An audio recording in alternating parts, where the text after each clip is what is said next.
Oraindik amaitu ez den 2021 honen balorazioa egiteko, goiz bada ere Musikebarriko jarduerari dagokionez, orain arte bildu ditugun datuak frogatzen dute zentroaren balantzea bikaina edo oso bikaina dela, ez?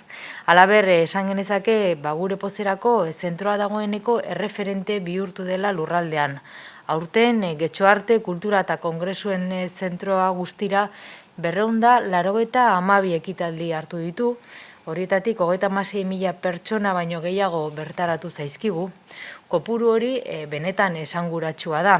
Kontutan hartuta gainera, urte oso zaila izan dela eta edukiera aretoen erdia edo herenean izan dugula.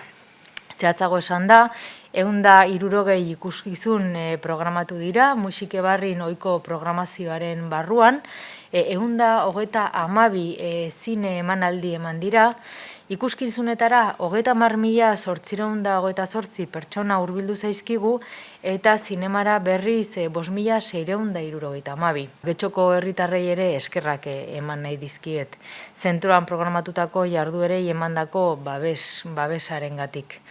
Laguntza hori egiaztatzeko nahikoa da gogoratzea 32 alditan agortu egin direla programatutako ikuskizunerako sarrerak. Adibidez, Juntas Somos Broadway ekitaldian edo emanaldian, Benito Lertxundiren kontzertuan eta baita Donostiko Orfeoiarekin, Carmina Burana kontzertuan.